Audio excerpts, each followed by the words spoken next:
Alright everybody, as you can see, I am at the Swift Terminal in Jurupa Valley, California, and we are parked.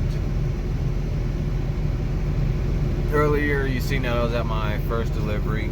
I got there early this morning, and I delivered there this morning, checked in about 6 o'clock or 6:30. About 6 o'clock. They let us pull into on their premises and park. They don't start receiving until 7. So did that.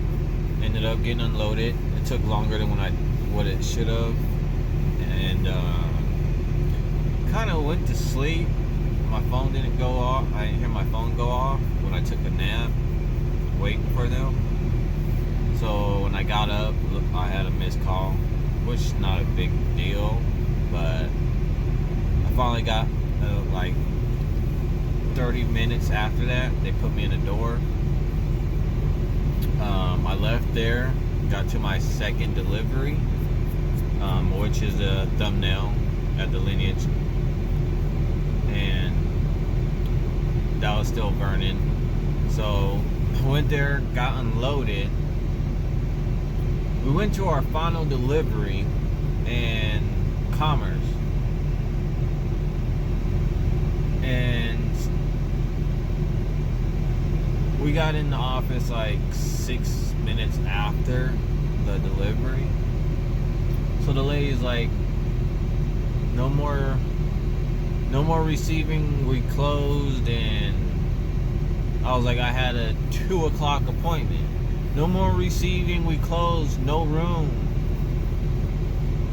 So their dock was full of all kind of pallets and stuff, and they had trucks and they had trucks and trailers indoors with box trucks in the doors. So I don't know what the hell. So I wasn't able to deliver out my final. But I can't say it was me being 6 minutes after the delivery time, because I was cutting it close as it is. And Steven's driver pulled up. He parked on the street because it was tight. It's not that big in that place we're delivering to. And this is after they told us they're not receiving no more. He comes out and he's like, I got here on time, and they told me to go in door 5, there was a truck in there. They told me to go in door 3, there's a trailer in there. So they told me to go park and then come back, and they'll unload me. Well, he left, and apparently he came back around the time they told him to come back. The lady told him they're not going to unload him today. So that right there lets me know it wasn't because I was behind 6 minutes, because they don't have the space for the product that they have coming in, which is not a big deal, because it doesn't make the driver look bad, especially if I'm not the only one that got turned away. And it makes them look bad even more, because he checked in and it was pretty much there majority of the day, and they still turn him away afterwards. But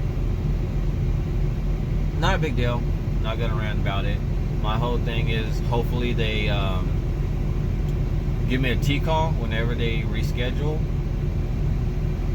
because I've already have a student lined up to get on my truck. I'm gonna meet him tomorrow. I told him to be at the terminal by 10 o'clock. I've already got a load picking up tomorrow about 12 o'clock. I really don't want to sit on this load, because the people didn't want to take their product today. But I also want to get out of here. I could deliver it, but then if I deliver it and then I still have to go pick up in Colton, I won't be able to get out of California tomorrow. Because it's like, it's about 50, 60 miles to my last delivery, and another 50 or 60 miles back to the yard, and another 10, 15 miles to Colton. Then we gotta get loaded. All that time, it doesn't really seem a lot, but when you're going off of 11 hours to drive a day and going off of 14 hours to get it done in, time goes by hella fast. And you're in California, you got traffic all the time. Especially in the morning going west. Yeah, it's no fun. But all that got going on, they never gave me they haven't gave me a T call yet. They didn't even give me a reschedule appointment yet. But hopefully my dispatch will be able to find somebody that'll be here tomorrow to take that load. It kind of sucks because I don't want to I get to watch people back up.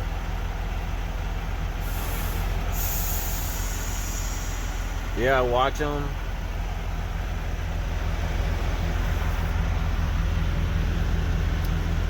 Alright, I'm gonna tell you this. It's gonna suck to say this,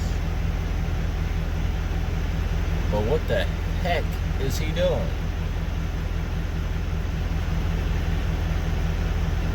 I don't know. I don't get it. But there you have it. He's probably trying to pull through,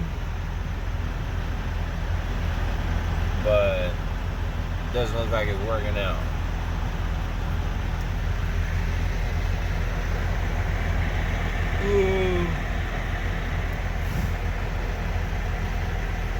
It is.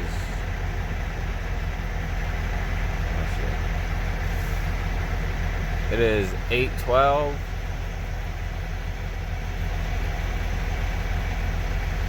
I don't know what the heck's wrong with this thing. My phone. But yeah, it is 8:12. And let's see.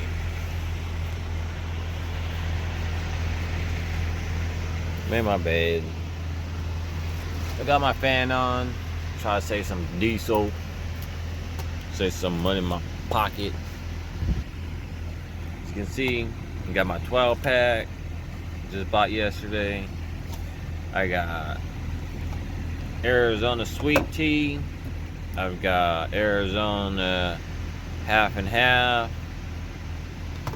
Which is, those two are pretty good. I like the other one too, the green teas. Let's see. I'm stacked with Pepsi. The only reason why my fridge looks like this, looks like this, is because I haven't been drinking that much soda. Ever since when I have teas, though one of these will last me like throughout the whole day, depending on how thirsty I am. But I've been also drinking water. This is pretty much the only water that I drink.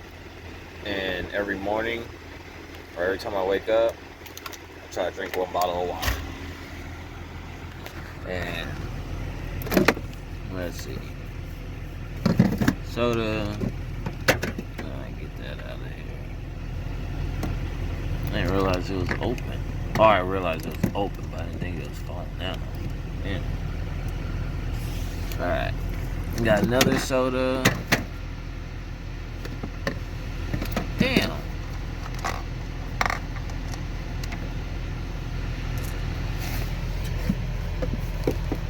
I've got jelly back there. We got cheese. The waters are his. This cheese is trash. It's gonna go in the trash. And got burritos. Now, let's look in here. Now, I actually have mashed potatoes is in the box, and I have rice. But I don't really have anything that I want to eat it with.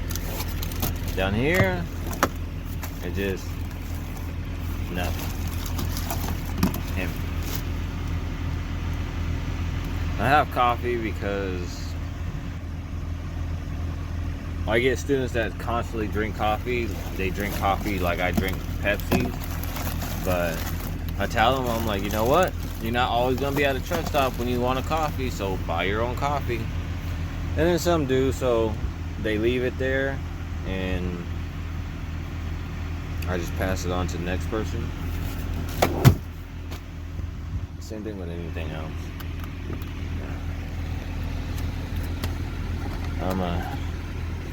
You know what? No, screw that. This will be my crap. I'm trying to break things. This will be my second Pepsi throughout the day. Usually, when it comes down to Pepsi,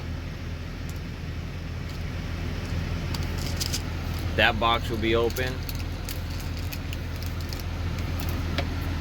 and my fridge won't look like that with sodas. But how many is that? 2, 4, 6, 8, 9, 10. I put a 12 pack in here about what? About 2-3 days ago. Usually in those 2-3 days, those sodas are gone. And the pack that I have right here would be in the fridge. Now,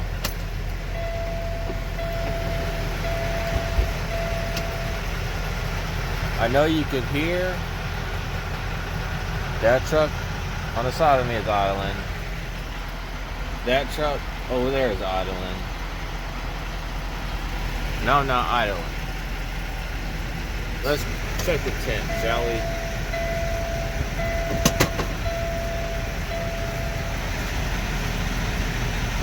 Damn, it's bright. Come on, focus. Thank you. Alright. It's 82 outside. I got enough fuel. Got enough depth. Got enough everything. For now. But yeah. Again, everybody, I am sitting here at the yard still. They got me a T-call on that load. I didn't deliver on my last stop yesterday. My student got off the truck. I believe he's upgrading right now. I came around. I'm looking for a reefer trailer, an empty reefer trailer. We have so many around, which is weird. Like, this whole section is just reefers. So out of all these trailers, besides those, there's like what, 1, 2, 3, 4, about 4 trailers empty. They all had issues with them. And one of the issues that I know I'm not going to be able to pick this one up with is the chutes. A lot of locations you can pick up with your chute hanging down so far, or so much of your chute just hanging there instead of mounted up on the ceiling. But Colton Cold Storage, they won't load you like that. So, oh, my bad. So, yeah, I'm go check this. The reefer light is showing good, so we're gonna go and do a pre-trip on it. And if you could tell, if I got the camera set properly, see how tight that spot is on this side? They parked it real close over here. And if you can see over there, in the mirror basically, it gives you more room to at least walk by. But we're gonna go and do this pre-trip.